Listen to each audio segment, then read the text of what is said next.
नमस्कार रसिक हो. ॲन ऑफ ग्रीन गॅबल्स या पुस्तकातील 33वे प्रकरण आज आपण ऐकणार आहोत. ती एक प्रसन्न संध्याकाळ होती. निरभ्र आकाशात सुंदर पिवळसर हिरवट संधीप्रकाश रेंगाळत होता. खिडकीतून पाहिले असता झपाटलेल्या झाडाच्या मागे पौर्णिमेच्या चंद्राची प्रभा हळूहळू उजळत निघाली होती. मंद मंद वारा वाहत होता. पानांची सळसळ ऐकू येत होती. पक्ष्यांची किलबिल चालली होती. ॲनीच्या खोलीत मात्र आज जरा लवकरच दिवा पेटला. ॲनीने व्हाईट सँड्स हॉटेल येथे एका मनोरंजनाच्या कार्यक्रमात भाग घेतला होता. त्याकरिता ती तयार होत होती. वेशभूषा करायला डायना मदतीला धावून आली. ॲनी, तू ना पांढरा ऑर्गेंड्रीचा ड्रेस घाल, डायनाने सल्ला दिला. 4 वर्षांपूर्वी जेव्हा ग्रीन गेबल्समध्ये ॲनीचा प्रवेश एका विचित्र योगायोगाने झाला आणि तिला नाकारले गेले, ते दुःख, तो अपमान तिच्या जिव्हारी लागला होता. आता परिस्थिती पार बदलली होती. विशेषतः मारेलाने तिला स्वतःला नामंजूर असलेल्या बऱ्याचशा गोष्टींकडे जाणून बुजून कानाडोळा केला आणि बघता बघता ग्रीन गेबल्स त्या तरुण मुलीसाठी मायेची ऊब देणारे प्रेमळ घरकुल कधी बनले हे त्या घरातील मंडळींच्या लक्षात सुद्धा आले नाही.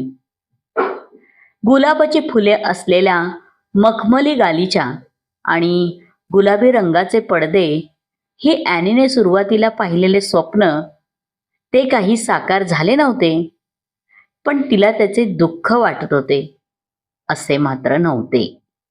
तिच्या वयानुसार तिची स्वप्ने पण बदलली. आता फरशीवर चांगल्या प्रकारचा गालीचा अंतरला होता. खिडक्यांना फिकट हिरव्या रंगांचे तलम असे मलमलचे पडदे लावलेले होते. भिंतीवर सोनेरी चंदेरी धाग्याने विणकाम भरतकामाच्या शोभेचे पडदे टांगण्याऐवजी मिसेस ॲलन यांनी ॲनीला दिलेल्या सफरचंदाच्या मोहरलेल्या फांदीचे चित्र भिंतीवर लावलेले होते. मिस स्टेसी बरोबरचा वर्गातील साऱ्या मुलामुलींचा फोटो अगदी अभ्यासाच्या टेबलाजवळ लावला होता. टेबलावर फुलदाणीत बागेतील ताजी फुलांची कलात्मक पुष्परचना केली होती. त्यांचा मधुर सुवास वातावरणात दरवळत होता. तिथे महागडे महोगनीचे फर्निचर नव्हते, पण पुस्तकांनी भरलेले कपाट होते. एका वेताच्या आरामखुर्चीवर सुंदर भरतकाम केलेल्या 2 उशा पाठीला आणि बसायला सुखकर होईल अशा प्रकारे ठेवल्या होत्या. जवळच भिंतीवर एक सोनेरी फ्रेमचा बिलोरी आरसा टांगून ठेवला होता. एक छोटा पलंग, बेडशीट, उशीचे अभ्रे घालून नीट तयार ठेवला होता. ॲनी व्हाईट सँड्स हॉटेलमधील सांस्कृतिक कार्यक्रमात सहभाग होणार होती. हॉटेलमध्ये प्रामुख्याने अमेरिकन टुरिस्ट येत. त्यांच्या करमणुकीसाठी प्रिन्स एडवर्ड आयलंडमधील हौशी कलाकार एकत्र येऊन विविध मनोरंजनाचे कार्यक्रम करेत आणि जमा झालेली रक्कम देणगी दाखल शार्लोट टाउन हॉस्पिटलला दिली जात. प्रामुख्याने गायन, वादन, नाट्यप्रवेश, कथा, कविता वाचन अशा कार्यक्रमाचे स्वरूप असे. ॲनी या कार्यक्रमात कविता वाचन करणार होती. ॲनीच्या आयुष्यातील हा एक विशेष महत्त्वाचा प्रसंग होता. ॲनीने मिळवलेल्या सन्मानाचे मॅथ्यूना अत्यंत अप्रूप वाटत होते. अर्थात मारिलाला पण मॅथ्यूच्या इतकेच ॲनीच्या अंगच्या गुणांचे कौतुक होते, पण ते तिने कदापि मान्य केले नसते. नेहमीच्या सवयीप्रमाणे ती म्हणाली. तरुण मुलामुलींनी कार्यक्रमाच्या निमित्ताने असे एकत्र येणे हे काही मला आवडले नाही. निदान तिकडे हॉटेलमध्ये तरी कोणी जबाबदारी घ्यायला हवी, असा एक व्यक्ती असायला हवा होता. ॲनी आणि डायना, जेन अँड्र्यूज आणि तिचा भाऊ बिली यांच्याबरोबर त्यांच्या बग्गीमधून जाणार होते. बहुतेक ॲव्हनलीची सर्वच तरुण मंडळी या कार्यक्रमाला उपस्थित राहणार होती. कार्यक्रमानंतर कलाकारांना रात्रीचे जेवण असणार होते. डायना, अगं हा ऑर्गेंडीचा ड्रेस खरोखरच मला शोभून दिसेल ना ग? मला तर बाई माझा निळ्या फुलांचा ड्रेस चांगला दिसेल असेच वाटते. हा ड्रेस थोडा जास्तच फॅशनेबल आहे. पण तुला ऑर्गेंडीचा ड्रेस खरोखरच शोभून दिसतो, डायना म्हणाली. अलीकडे ॲव्हनलीमध्ये फॅशनच्या संदर्भात डायनाच्या शब्दाला बरेच वजन प्राप्त झाले होते. गुलाबी रंगाच्या ड्रेसमध्ये डायना खूपच सुंदर दिसत होती. ॲनीने कार्यक्रमात भाग घेतला असल्याने तिला कपड्यांकडे विशेष लक्ष देणे भाग होते. तुझ्या ड्रेसची फ्रिल अजून थोडी खांद्यावरून बाहेर दिसू दे. आता मी कमरेचा पट्टा बांधते हा. पायामध्ये या फॅन्सी स्लीपर्स पण घाल. मी केसांच्या 2 वेण्या घालून निम्म्यावर पांढरी रिबीन बांधून त्याचा चांगला बो बनवते. कपाळावर एकही बट आणायला नको हा. तुझे केस तसेच दिसतात. मिसेस ॲलन म्हणतात तशी तू मदर मेरी सारखी दिसशील हा. आमच्या बागेतील पांढरा गुलाब मी मुद्दाम आणलाय. तो कानामागे तुझ्या केसात घालूया. मी मुद्दाम तुझ्यासाठी तो गुलाब राखून ठेवला होता. मी गळ्यामध्ये मोत्यांचा हार घालू का? मॅथ्यूनी माझ्यासाठी आणलाय. तो मी घातलेला त्यांना नक्कीच आवडेल. डायनाने होकारार्थी मान हलवली आणि ॲनीच्या गळ्यात मोत्यांचा हार घातला. ॲनी, तुझ्यामध्ये नैसर्गिक गोडवा आहे. ज्या प्रकारे तू ताठ मानेने चालत असतेस ना, तेव्हा त्यात डौलदारपणा असतो. तुझ्या तुलनेत मी अगदीच फिक्की पडते असे मला पूर्वीपासूनच वाटत होते आणि ते आता अगदी स्पष्ट दिसत आहे. त्यामुळे मला आता तुझ्या बरोबर तुलना करणे सोडून द्यायला हवे. डायना अगदी मनापासून प्रेमळपणे म्हणाली. तुझ्या दोन्ही गालावर इतक्या सुंदर खळ्या पडतात. डायनाच्या आरशात दिसणाऱ्या प्रतिबिंबाकडे उत्सुक नजरेने पाहत ॲनी म्हणाली. माझे स्वप्न होते ग, मला पण अशी निदान एक तरी गोड खळी पडावी. पण ते स्वप्न कधीच पूर्ण होणार नाही हे मला समजले. बरं, आता तरी माझी कार्यक्रमाला जाण्यासाठी तयारी पूर्ण झाली आहे की नाही? एकदम तयार, डायना म्हणाली. मारीला खोलीच्या दाराशी उभी होती. मारीलाचे केस आता बरेचसे पांढरे पडत चालले होते. वाढत्या वयाच्या खुणा जाणवत होत्या. चेहऱ्यावर मात्र पूर्वीचा तटस्थपणा जाऊन त्यामध्ये मायाळूपणा दिसत होता. मारीला, आत येऊन पहा तरी. आमची कथाकथनकार कशी दिसते ती, डायना म्हणाली. अगदी नीटनेटकी आणि योग्य दिसते. आणि केसांच्या वेण्या अगदी चांगल्या घातल्यात हा. पण मला वाटतं ऑर्गेंडीचा पांढरा ड्रेस प्रवासात खराब होईल. शिवाय हवेत गारठा आहे, त्यामुळे थंडीत घालण्यासाठी हा ड्रेस योग्य नाही. खरं तर ऑर्गेंडीचे कपडे वापरण्यापेक्षा मॅथ्यूला मी काहीही सांगून उपयोगच नाहीये. पूर्वी ना कापड विकत आणण्यापूर्वी मला निदान विचारत तरी असे. पण आत्ता कारमोडीचे दुकानदार फॅशनच्या नावाखाली काहीही माल त्याला खपवतात आणि तो ॲनीसाठी पटकन खरेदी करतो.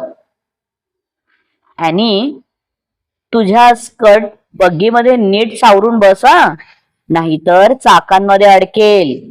आणि अंगात उबदार जाकेट घाल हा, असे म्हणत मारीला खाली निघाली. आणि किती गोड दिसतेस याचा तिला अभिमान वाटत होता. अगदी पौर्णिमेच्या चंद्राची प्रभा ॲनीच्या चेहऱ्यावर फाकली होती.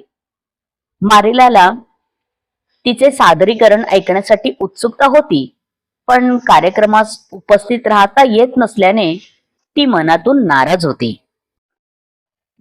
माझा ड्रेस खरंच दव पडून खराब होईल का ग? ॲनीने डायनाला विचारले. छे, खिडकीचे दार बंद करत डायना म्हणाली. अगं, रात्र किती सुंदर आहे. दव वगैरे पडणं असं मला तर नाही वाटत.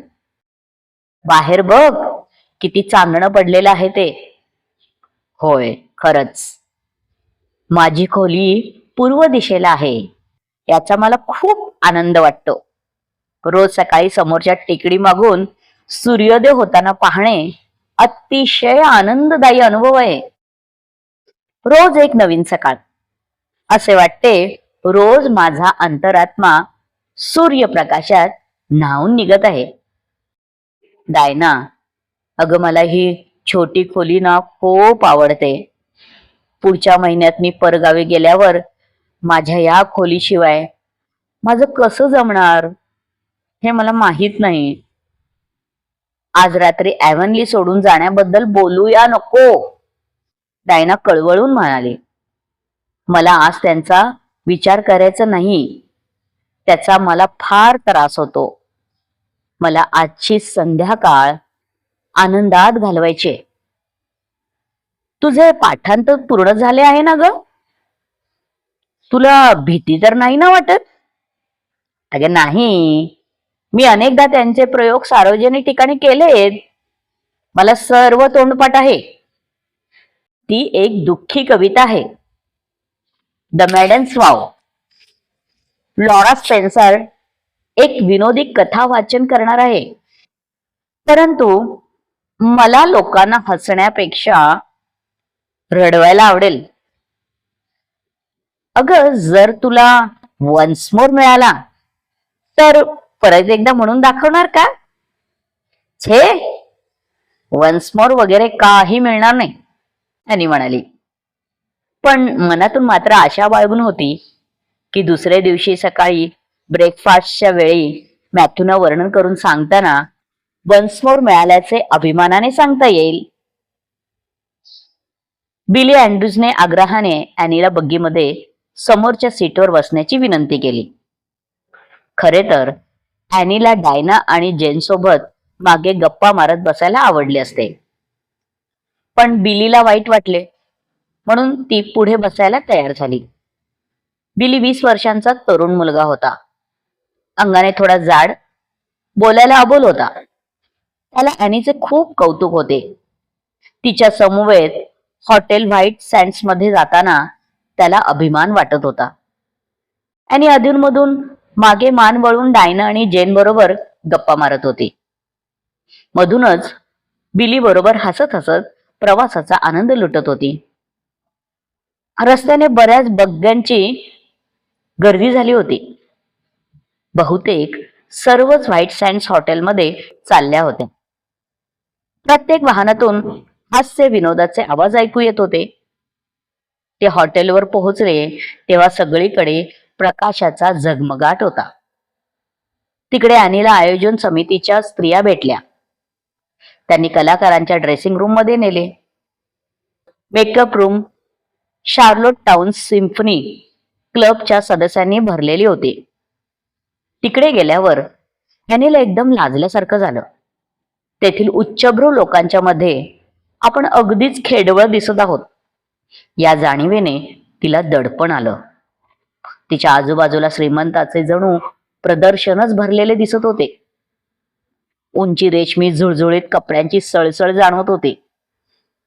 नवनवीन फॅशनेबल कपड्यांची शोभा सुंदर नक्षीकाम केलेली कलाबुच्ची झालर शोभा अजूनच वाढवताना दिसत होती.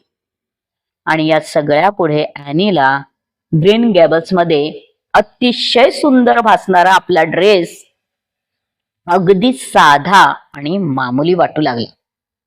ॲनीच्या शेजारी उभ्या असलेल्या श्रीमंत देखण्या स्त्रीने परिधान केलेल्या हिऱ्यांच्या दागिन्यांच्या तुलनेत ॲनीने घातलेले मोत्यांची माळ अगदीच फिक्की भासत होती. इतरांनी घातलेल्या परदेशी महागड्या फुलांच्या पुढे डायनाने दिलेला पांढरा गुलाब अगदीच बापुडवाणा दिसत होता. ॲनीने आपला कोट आणि टोपी काढून एका बाजूला ठेवून दिली आणि शक्य तितक्या लवकर आपला ग्रीन गॅबल्स मधील खोलीत परतणे शक्य व्हावे अशी मनोमन इच्छा केली. हॉटेलच्या मोठ्या रंगमंचावरील परिस्थिती ॲनीच्या दृष्टीने आणखी वाईट आहे असं जाणवायला लागलं. तेथील विजेच्या दिव्यांच्या उजेडाने डोळे दिपून गेले आणि गोंगाटाने कान बधीर झाले. परफ्यूमच्या वासाने डोके चक्रावून गेले. तिला वाटायला लागले, उगाच या सांस्कृतिक कार्यक्रमात भाग घेतला. आरामात डायना आणि जेन बरोबर प्रेक्षकात बसले असते ना तर भारी गंमत आली असते. ॲनीच्या जवळच एक दणकट पांद्याची गुलाबी रेशमी ड्रेस घातलेली एक स्त्री आणि एक पांढऱ्या रंगाचा फॅशनेबल पोशाख केलेली एक तरुण मुलगी उभी होती. गुलाबी रेशमी ड्रेस घातलेली स्त्री अधूनमधून चष्म्यातून ॲनीला न्याहाळत होते. त्यामुळे ॲनी वैतागून गेली. पांढरा ड्रेस घातलेली तरुण मुलगी स्थानिक कलाकार अगदीच अडाणी आणि खेडवळ आहेत असे शेजारच्या मुलीला सांगत होती. त्यांच्या कलेच्या सादरीकरणात चुका आणि विसंगती निर्माण होऊन विनोद निर्मिती होईल, त्यातून झाले तर मनोरंजन होऊ शकेल असा तिचा समज होता. ॲनीला त्या मुलीचा प्रचंड राग आला. ॲनीच्या दुर्दैवाने कथा कविता सादर करणाऱ्या व्यावसायिक कलाकार श्रीमती इव्हान्स त्यावेळी हॉटेलमध्ये उतरल्या आणि त्यांनी त्या कार्यक्रमात भाग घेण्यास होकार दिला आणि त्या कथाकथन करण्यासाठी उभ्या राहिल्या. काळेभोर डोळे, लांब सडक केस पाठीवर सोडलेले, अंगात करड्या रंगाचा झगमगणारा गाऊन, गळ्यात चमचमणाऱ्या हिऱ्यांचा नेकलेस अशी ती तयार होऊन आली होती. तिचा आवाज कम्मालीचा लवचिक होता आणि अभिव्यक्तीची अद्भुत शक्ती होती. तिच्या सादरीकरणावर प्रेक्षक अगदी भारावून गेले. ॲनी सगळा त्रास विसरून आनंदाने ऐकत होती. कथाकथन पूर्ण झाले आणि ॲनी एकदम भानावर आली. तिचा आत्मविश्वास पार ढेपाळला. याउपर ती कधीच अशा प्रकारच्या कार्यक्रमात भाग घेऊ शकणार नाही अशी तिची खात्री झाली. तिला त्वरित तिच्या ग्रीन गॅबल्स मध्ये परत जायचे होते आणि नेमके त्याच वेळी ॲनीचे नाव पुकारण्यात आले.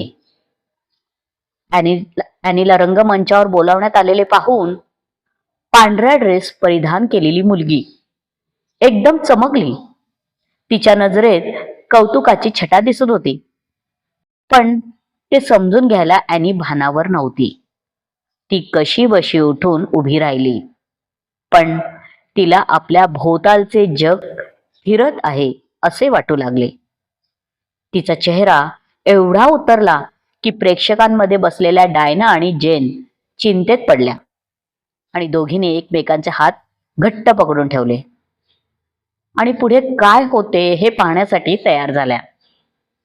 ॲनीला स्टेजवर जाऊन सादरीकरण करण्याची एकदम जबरदस्त भीती वाटू लागली. तसे तिने अनेकदा सार्वजनिक ठिकाणी सादरीकरण केले होते, पण अशा प्रकारच्या प्रेक्षकांशी तिला यापूर्वी कधीच सामना करावा लागला नव्हता. समोरचा प्रेक्षक वर्ग पाहिल्यावर तिच्या अंगातले त्राण निघून गेले. अशा प्रकारचा प्रेक्षक वर्ग तिला सर्वस्वी अपरिचित होता. तशातच सभागृहातील विजेच्या दिव्यांचा लखलखाट पाहून तिची मती गुंग झाली. तिच्या समोर आलिशान खुर्च्यांवर उच्चभ्रू समाजातील स्त्री पुरुष गंभीरपणे बसलेले होते. त्यांची अभिरुची आणि शिष्टाचार याबाबत ॲनी अनभिज्ञ होती. नेहमीच्या वादविवाद स्पर्धेच्या वेळी बसण्यासाठी साधे बाक, प्रेक्षक म्हणून शिक्षक, शाळेतील मुले, शेजारी पाजारी आणि कौतुक भरल्या डोळ्यांनी पाहणारे कुटुंबीय असे वातावरण असे.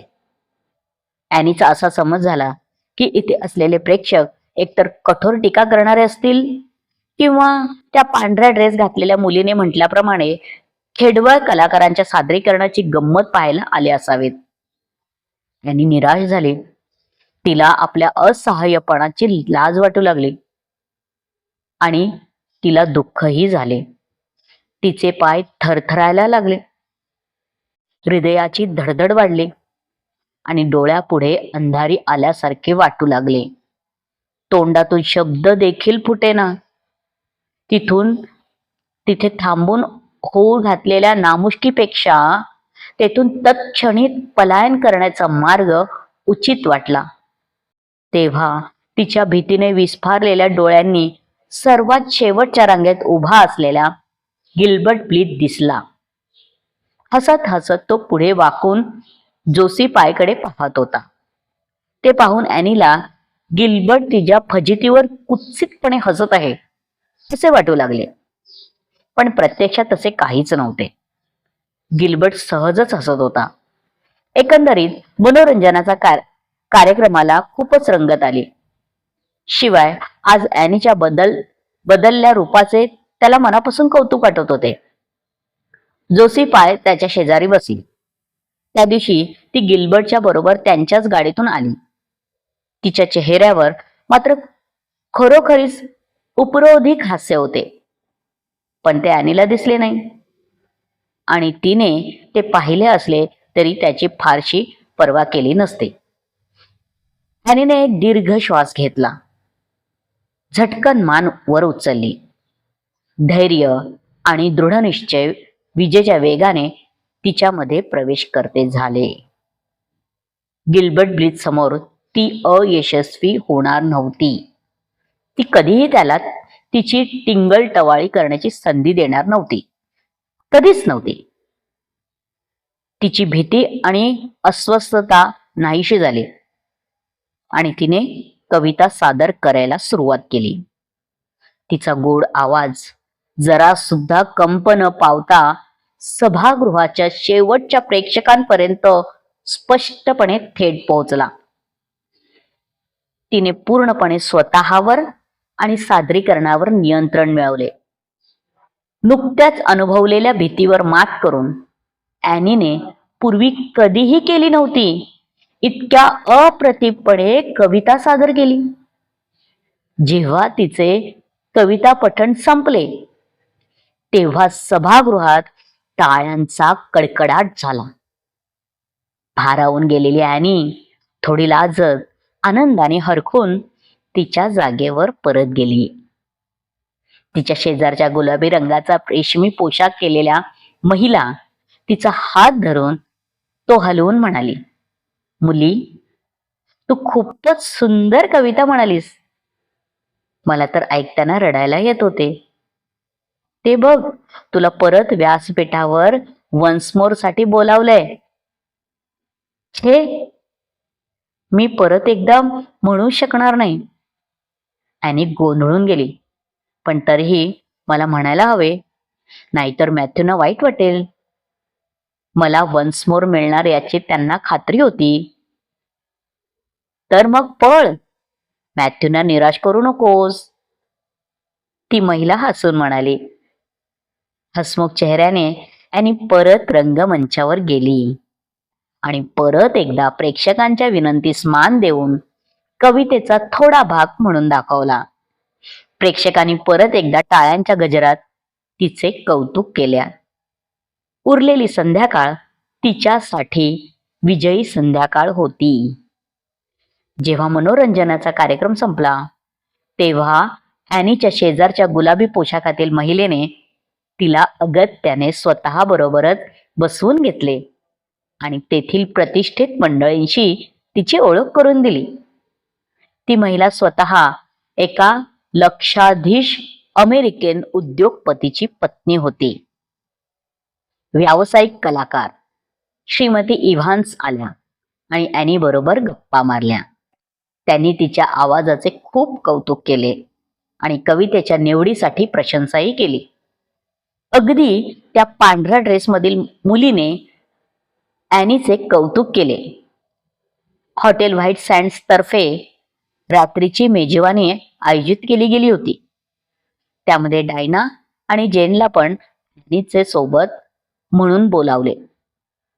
बिली अँड्रूज मात्र मेजवानीपासून दूरच इतर मुलांबरोबर त्या तिघींनी वाट बघत थांबला. मेजवानी आटोपल्यावर तिघी जणी बिली बरोबर परत जात असताना त्यांच्या गप्पा रंगल्या. किती छान वेळ गेला नाही का? जेन उसासा टाकत म्हणाली. मी जर श्रीमंत अमेरिकन असते ना, तर मी संपूर्ण उन्हाळ्यात व्हाईट सँड्स हॉटेलमध्ये राहिले असते. हिऱ्यांच्या दागिने, नवनवीन फॅशनचे कपडे घालता आले असते. रोज रोज आईस्क्रीम, चिकन सॅलड खायला मज्जा आली असते. शिक्षिकेची नोकरी करण्यापेक्षा ते किती आरामदायी जीवन असेल याच्या नुसत्या कल्पनेनेच किती आनंद वाटतो. आणि तू कविता खूपच छान सादर केलीस हं. सुरुवातीला तर आम्हाला वाटलं की तू सादर करण्यापूर्वी निघून जाशील की काय, म्हणून तू मिसेस इव्हान्स पेक्षा चांगले सादरीकरण केलेस बघ. छे, असे काही नाही हा. मिसेस इव्हान्स पेक्षा मी कशी काय चांगलं करू शकेन? त्या तर अनुभवी कलाकार आहेत आणि मी फक्त थोडे वाचनाचे आणि संभाषणाचे कौशल्य असलेली एक शाळकरी मुलगी. दोघींची तुलनाच करता येणार नाही. लोकांना माझे सादरीकरण खूप चांगले वाटले यातच मी समाधानी आहे. डायना, तुझ्यासाठी माझ्याकडे एक चांगली बातमी आहे हा. आणखी एका कलाकाराला तुझे कौतुक करताना मी ऐकले. तिथे एक अमेरिकन चित्रकार होता, जोसी पायचा नातेवाईक. तो तिच्याकडे तुझ्याबद्दल चौकशी करत होता. ती टिशन केसांची मुलगी कोण आहे? मला तिचे चित्र काढायला आवडेल असे त्याने सांगितले. पण टिशन केस म्हणजे काय ते काय मला समजले नाही. टिशन केस म्हणजे लाल रंगाचे केस असा अर्थ होतो. जगप्रसिद्ध इटालियन चित्रकार टिशन हे प्रामुख्याने लाल रंगाचे केस असणाऱ्या स्त्रियांचे चित्र काढत असत. तेथील महिलांचे हिऱ्यांचे दागिने तुम्ही पाहिलेत का? किती लकाकत होते. तुम्हाला तसे श्रीमंत व्हायचे आहे का? जेनने विचारले. आम्ही श्रीमंतच आहोत. आपण 16 वर्षांच्या एखाद्या आनंदी राजकुमारी सारखे आहोत. आपल्याकडे तल्लख बुद्धी आहे, कल्पनाशक्ती आहे. या समुद्राचे आता पाहिलंस, चांदीसारखा चमचमणारा पृष्ठभाग न दिसता फक्त अंधाराच्या सावल्याच्या दिसत आहे. तरीही त्याच्या आत असंख्य रत्नांचा खजिना आहे. आपल्याकडे लाखो डॉलर्स अथवा हिरे माणके असले तरी आता त्यांच्या सुंदरतेचा आस्वाद घेता येणार नाही. मला वाटते आपण स्वतःला शक्य असले तरीही तुम्ही त्या श्रीमंत महिलांच्या जागा घेण्यासाठी तयार होणार नाही. जेन, तुला ती पांढऱ्या लेसचा ड्रेस घातलेली दुर्मुखलेली मुलगी व्हायला आवडेल का? की तू गुलाबी ड्रेस घातलेली स्त्री जी प्रेमळ आणि दयाळू आहे पण जाडजूड आणि बुटकी स्त्री बनू इच्छितेस? अगदी मिसेस इव्हान्स पेक्षा थोडे बारकाईने पाहिले ना, तर त्या प्रसिद्ध अनुभवी कलाकार असल्या तरीही दुःखी आणि उदास दिसत होत्या. मला माहित आहे जेन, तुला असे जीवन जगायला नक्कीच आवडणार नाही. तसे मी खात्रीपूर्वक सांगू शकत नाही. जेन ॲनीचे बोलणे न पटल्यासारखे झाले. पण मला वाटते की संपत्ती आणि समृद्धी एखाद्या व्यक्तीला चांगले समाधान देतात. जरी मला हिऱ्यांची आसक्ती वाटत असली तरीही मला मी जशी आहे तसेच कायम राहायला आवडेल. मी ग्रीन गॅबल्सची ॲनी बनून राहण्यास समाधानी आहे. मॅथ्यूनी मला प्रेमाने दिलेल्या मोत्याच्या माळेवर माझे तितकेच प्रेम आहे जितके की त्या गुलाबी ड्रेसमधील मॅडमचे त्यांच्या हिऱ्यांच्या दागिन्यावर असेल.